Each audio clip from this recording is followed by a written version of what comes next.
Assalamualaikum warahmatullahi wabarakatuh. Shalom, Om Swastiastu, Namo Buddhaya, salam kebajikan, salam sejahtera bagi kita semua. Rahayu rahayu.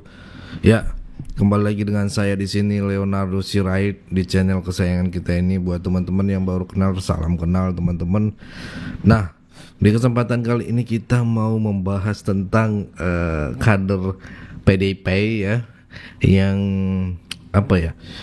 Yang bernama Deddy Sitorus ya. Iya, asik. Deddy Sitorus ini abang kita sebenarnya, Sitorus soalnya. Tapi ya udahlah, karena kalau di Tarombo itu Sirait itu di atasnya memang Sitorus gitu ya. Tapi kita harus membahas, tidak ada yang namanya tetap menghormati, tapi tetap harus kita suarakan teman-teman ya, dimana Deddy Sitorus ini akhirnya kena batunya gitu ya. Kena batunya teman-teman. Apa itu batunya? Yaitu ya, selama ini kan tidak ada yang menangkis ataupun melawan gitu ya. Kalau kita menghina orang-orang, menghina Deddy Sitorus ini, menghina, mencatut Jokowi gitu kan. Nah, ini kena apesnya teman-teman ya. Kenapa saya bilang kena apes-apesnya? Ini dari relawan Jokowi nggak tinggal diam gitu ya, gitu dan langsung gimana ya, langsung membawa perkara ini ke Bareskrim Mabes Polri. Nah, serta membawa ini ke Mahkamah Kehormatan Dewan MKD ya, DPR ya.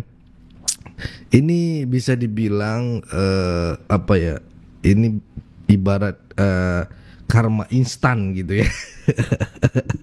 Pesan buat siapa saja yang suka asal bicara tanpa bukti. Nah, ini nih teman-teman, ini hancur masuk barang itu ya. Masalahnya ya bermula ketika kenapa masalah ini terjadi gitu, kenapa bisa melapor. Masalahnya bermula ketika Deddy Sitorus ini ya, dengan penuh percaya diri menyebarkan tuduhan bahwa ada utusan dari pihak Jokowi yang meminta Hasto Kristianto ya mundur dari kursi sekjen PDI. Nah, katanya ini dilakukan supaya Jokowi nggak dipecat dari PDIP gitu ya. Jadi lah, ini kan tuduhan serius, mau main api gitu ya. Ya siap-siap kebakar bung gitu ya. Aduh. Nah, Pemirsa, Ketua Umum Rampai Nusantara Mardiansyah Sembar membantah pernyataan anggota DPR fraksi PDIP Deddy Sitorus terkait informasi ada utusan datang meminta mantan Presiden Jokowi tidak dipecat dari keanggotaan partai dan mendorong Sekjen Hasto Kristianto mundur dari jabatannya. Setelah melakukan kajian mendalam, pertimbangan dan rapat pengurus tingkat nasional, Rampai Nusantara memutuskan menugaskan dan memberikan kuasa secara hukum kepada Lembaga Bantuan Hukum LBH Rampai Nusantara untuk melaporkan Deddy Sitorus ke Mahkamah Kehormatan Dewan MKD dan Bareskrim Mabes Polri. Rampai Nusantara menilai kasus yang menimpa Sekjen PDIP Hasto Kristianto murni kasus hukum. Dalam hal ini tindak pidana korupsi terkait suap menyuap dan menghalangi penyidikan.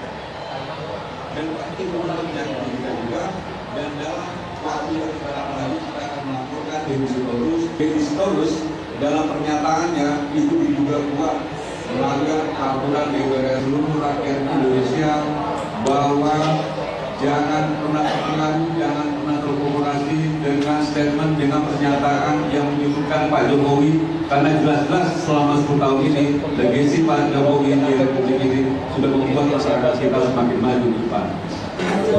Nah, di sini ada salah satu Ketua Umum Rampai Nusantara, Mardian Semar ya, langsung turun teman-teman, turun tangan, nggak main-main teman-teman ya. Dia menegaskan kalau kasus Hasto itu murni perkara hukum. Nah ini saya setuju nih, murni murni, karena ini udah menjelekkan gitu ya. Lo bayangin aja, presiden ketujuh ya sudah 10 tahun menjabat, lo hina gitu ya, lo bikin strategi Bogono begini Bogono gitu ya. Nah ini bukan ada unsur balas dendam gitu teman-teman, ataupun politik dari Jokowi gitu, tapi tiba-tiba gitu ya Deddy Sitorus dan gengnya gitu ya bikin narasi seolah-olah Jokowi adalah dalangnya. Wah ini apa ya, udah masuk kategori fitnah kelas kakap. Kalau saya bilang gitulah, fitnah kelas kakap gitu ya. Makanya Rampai Nusantara nggak main-main gitu ya. Setelah membahasnya dalam rapat nasional ya kan, mereka sepakat bahwa ini Deddy Sitorus harus diproses hukum gitu kan. LBH Rampai Nusantara pun sudah diberikan kuasa penuh untuk menyeret Deddy ke meja hijau. Wah, ini seru nih, makin seru nih. Ternyata ada juga yang berani gitu. Biasanya kan relawan Pak Jokowi itu ya udahlah, kalem aja, projo, diem aja lah, udah gitu ya. Dicaci kita biarkan, dimaki kita biarkan. Lihat kali ini ya kan, satu, ini masih satu nih temen ini. Ini masih satu relawannya Pak Jokowi gitu ya. Tapi juga soal harga diri juga sih ini gitu ya. Ini bukan cuma soal membela Jokowi gitu katanya gitu, tapi juga soal harga diri ya. Para relawan yang selama ini setia mendukung Jokowi merasa terhina dengan tuduhan murahan ini gitu ya. Mereka nggak akan diam teman-teman. Mereka akan melawan fitnah ini habis-habisan. Asik kalau kata anak Medan tuh, udah habis ini, titik penghabisan habis darah penghabisan. Jadi sikat be. Iya ya. Jadi udah selama ini kan mungkin ya Pak Jokowi bilang udah salam, tenang, monggo, udah slow, tahan. Gasnya itu kan udah ditahan terus nih. Kali ini kan mungkin udah putus urat relawan ini kan, akhirnya go gitu ya. Gas terus gitu ya. Masuk langsung lapor ya kan, jalur hukum gitu ya. Dipikir nggak ada kali jalur hukumnya relawan Pak Jokowi ini gitu ya. Nah terus Deddy Sitorus mungkin berpikir ya teman-teman, ini cuman permainan opini gitu ya. Tapi dia lupa gitu. Dia lupa teman-teman. Dia lupa bahwa dia sedang bermain di wilayah hukum gitu ya. Aduh. Fitnah punya fitnah punya konsekuensi gitu ya. Serangannya ke Pak Jokowi dan keluarganya bukan sekedar ocehan warung kopi teman-teman. Tapi sudah masuk kategori pembunuhan karakter ya. Nggak cuma dilaporkan ke polisi, Deddy juga diseret ke MKD DPR teman-teman. Aduh, karena dianggap melanggar kode etik gitu ya. DPR itu lembaga negara teman-teman, bukan tempat bebas menyebarkan informasi sesat gitu. Harus ada tanggung jawab moral gitu ya. Percuma gitu. Jadi jangan main-main gitu ya. Di tengah kisruhnya ini, nah Ibu Puan Maharani mencoba menenangkan suasana ya. Suasana biar adem gitu ya. Dia bilang hubungan PDIP dan Jokowi itu baik-baik saja. Baik-baik saja. Oke. Tapi Pak Jokowi bilang saya akan Ini gitu ya, kalau kalian lihat ada baru-baru ini cuplikannya kan. Ya, saya kan lawan gitu ya. Itu singkat, padat, penuh makna gitu ya. Tapi ketika ditanya soal utusan Jokowi yang disebut Deddy Sitorus, Puan malah lempar bola panas teman-teman, dengan menyuruh wartawan bertanya langsung ke Deddy lah. Kepentingannya apa saya mengutus untuk itu? Kepentingannya apa coba logikanya? Jadi tidak ada. Saya itu udah diem loh ya. Difitnah saya diem, dicela saya diem, dijelekan saya diem, dimaki-maki saya diem. Saya ngalah terus loh. Tapi ada batasnya. Ya. Kita masih banyak masalah bangsa dan negara yang harus kita sama-sama cermati bersama, bagaimana kita membangun bangsa dan negara bersama-sama. Bangsa ini perlu kita bangun, nggak bisa sendirian, bangsa ini harus kita bangun bersama-sama. Jadi semua yang mempunyai kontribusi, yang mempunyai pemikiran baik untuk bangsa ini, ya marilah, ayo kita sama-sama bangun bangsa ini dengan pemikiran positif di depan. Jadi sudahi hal-hal yang kemudian hanya membuat kita ini terpecah belah. Sudahi hal-hal yang membuat kita ini kemudian hanya berkutat dengan hal-hal yang kemudian membuat kita ini saling berprasangka. Apalagi ini di bulan Ramadan, bulan yang penuh berkah. Marilah kita berpikir positif, dan kemudian ayo kita sama-sama bangun bangsa ini bersama-sama dengan berpikiran positif. Ya, dengan Pak Jokowi sama PDIP baik-baik aja ya Mbak ya? Ya, kita semua pastinya manusia yang tidak sempurna, kita semua pasti punya masa lalu, tapi kita ingat bahwa membangun bangsa itu nggak bisa sendirian.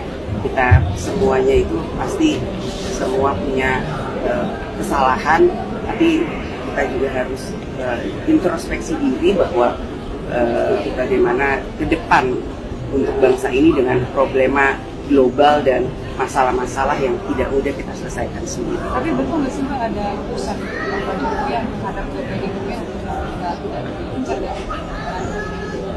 Ya, hanya karena ada yang bersama. Iya, bertanya langsung ke Deddy lah. Nah loh, kan bingung gitu ya. Kalau memang ada utusan gitu, harusnya dia bisa saling iya atau tidak gitu ya. Tapi ini malah dilempar ke Deddy gitu ya. Kan kocak.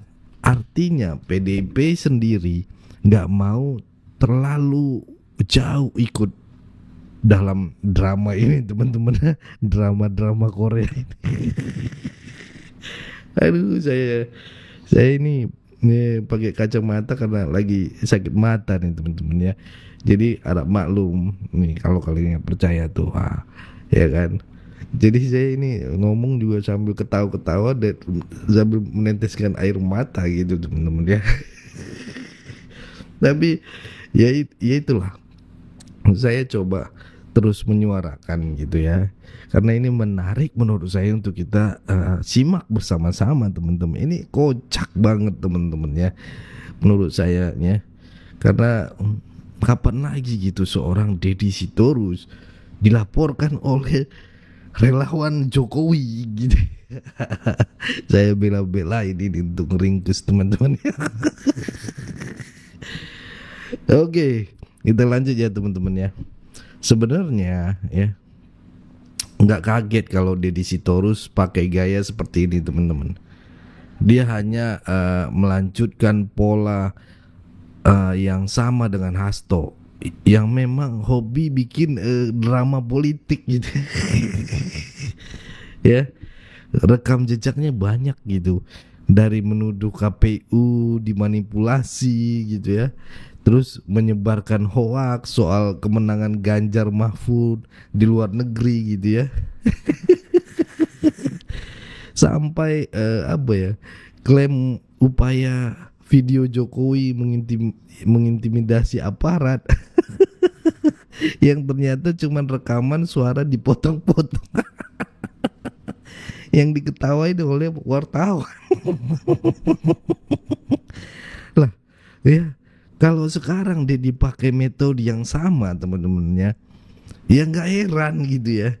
Polanya gitu-gitu aja gitu. Jadi itu teman-teman, polanya yang gitu-gitu, gimmicknya gitu-gitu aja gitu ya. Tapi teman-teman ya, masalahnya publik sekarang udah cerdas gitu. aduh Tuhan, saya sampai ini nih teman-teman menangis gitu tertawanya gitu ya. Oke. Ya, sampai mana tadi ya? Ya, itu teman-teman ya, publik cerdas gitu menyimak ini semua. Orang bisa membedakan mana fakta dan mana fitnah murahan gitu. Ya, justru semakin PDIP menyerang Jokowi ya, semakin banyak rakyat yang membela Jokowi. Ya, Jokowi bukan sekedar presiden kalau menurut saya ya teman-teman, tapi sudah menjadi simbol pemimpin yang dicintai rakyat gitu ya. Jadi fitnah-fitnah seperti ini malah bikin dia makin kuat di mata publik teman-teman. Ya, makin kuat di mata publik. Ya, sebaliknya ya PDIP makin kehilangan arah nih, makin ya nggak tahu lah, burem jadi. Ya, internal partai mulai pecah gitu ya. Contohnya Puan Maharani ya, Puan Maharani dan kelompoknya lebih memilih jalan moderat gitu ya. Sementara Hasto dan Deddy terus bermain api dengan politik kebencian. Aduh. Ini bom waktu bagi PDIP. Kalau nggak segera berbenah gitu ya, mereka bisa jadi partai kelas 2 di 2029. Feeling ya, boleh dong observasi kita ya. Mereka bisa jadi partai kelas 2 ya di 2029, bukan kelas 1 lagi ya. Kelas 2 maksudnya naik tingkat gitu atau gimana ya. Nah, di bulan suci Ramadan ini teman-teman, seharusnya semua pihak lebih menahan diri ya. Salah satunya ya untuk menyebarkan kebencian kayak gini, kader-kader yang membuat kebencian, keonaran. Ayolah menahan diri. Ya. Kalau nggak bisa bicara yang baik, lebih baik diam. Ya. Ini Deddy Sitorus dan gengnya harusnya belajar satu hal. Ya, belajar satu hal. Saya kasih tahu ini ya, Bang ya. Kalau bisa belajar ya. Politik itu bukan cuman soal menciptakan musuh, asik ya kan, tapi juga soal membangun kepercayaan publik ya.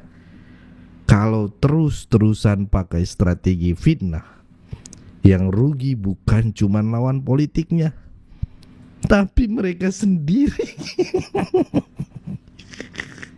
Aduh.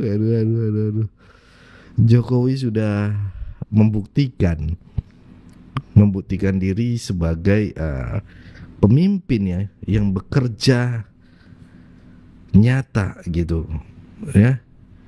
Mau difitnah seperti apapun, rakyat sudah bisa menilai sendiri siapa yang benar dan siapa yang cuman pintar bermain drama gitu ya. Sekarang PDIP harus hati-hati. Retakan di dalam tubuh mereka semakin jelas. Dari luar terlihat solid ya, tapi di dalamnya sudah mulai rapuh teman-teman. Ada dua kekuatan besar ya yang bertolak belakang gitu ya. Puan yang lebih moderat dan Hasto serta Deddy yang masih main narasi konflik. Puan yang berusaha mendinginkan suasana sebenarnya sedang memberikan tamparan halus bagi kelompok Hasto. Pesannya jelas gitu. Hentikan permainan politik kotor, ya kan? Kalau mereka berpikir menyerang Jokowi bisa meraih simpati publik, maka mereka salah besar. Justru rakyat semakin jengah dengan narasi basi yang terus diulang tanpa bukti, teman-teman.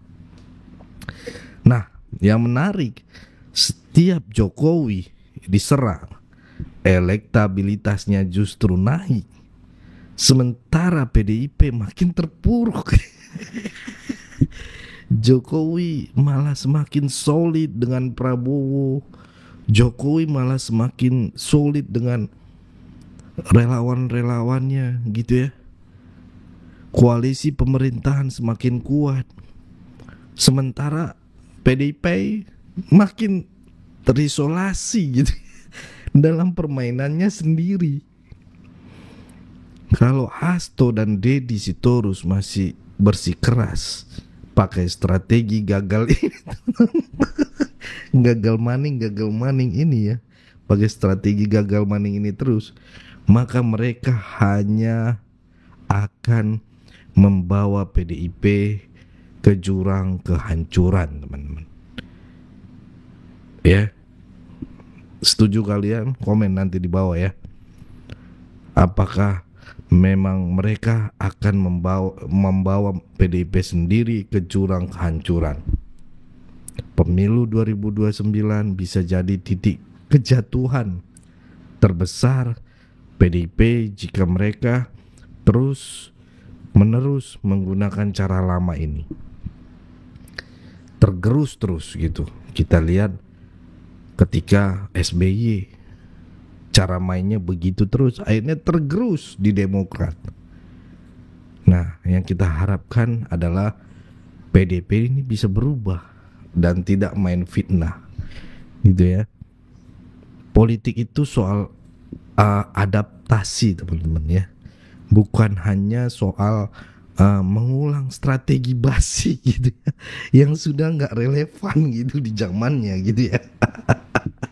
Apalagi zaman digital seperti ini gitu ya, udah nggak relevan gitu. Apalagi cuman omon-omon gitu. Nah, saya mau ngasih, karena ini udah hampir 20 menit teman-teman, nanti kalian nggak nonton lagi, tapi saya percaya kalian nonton sampai habis ya. Saya mau berikan kesimpulan. Kasus ini menunjukkan bahwa strategi politik berbasis fitnah sudah nggak laku ya, sudah nggak laku. Harus diingat nih, publik makin cerdas dan bisa membedakan mana yang fakta, mana yang drama Korea ataupun sinetron murahan gitu ya. Itu teman-teman, harus kita lihat ke sana gitu. Relawan Jokowi nggak tinggal diam dan langsung menempuh jalur hukum. Ini apa ya dibilang, seperti kita menyimpan bensin di rumah kita sendiri, lama-lama anak kita ataupun bagian dari keluarga ngerokok di dalam begitu. Ini meledak tuh gitu, bakar satu rumah gitu teman-teman ya. Jadi hati-hati gitu. Relawan Jokowi nggak tinggal diam dan langsung menempuh jalur hukum ya. Di sisi lain PDIP sedang menghadapi krisis internal yang semakin nyata. Kalau mereka nggak segera berbenah, saya yakin 2029 bisa jadi akhir dari kejayaan mereka. Ya, itulah pandangan saya teman-teman ya, opini saya. Bagaimana menurut kalian? Apakah ini hanya permainan politik biasa, atau justru tanda-tanda PDIP mulai goyah? Tulis tulis komentar kalian di bawah. Jangan lupa like, share, dan komen supaya makin banyak yang tahu tentang fakta di balik drama politik ini. Sampai jumpa di video berikutnya. Saya Leonardo Sirait mohon undur diri. Bye-bye. Tetap jaga NKRI harga mati. Kami anak muda sudah cukup dewasa. Berpolitik itu yang santuy-santuy aja. Jangan-jangan lagi ngomong-ngomongin curang. Ujaran kebencian itu udah gak zaman. Ayo kawanku, sudah hilang sedihmu. Kami semua siap hapus air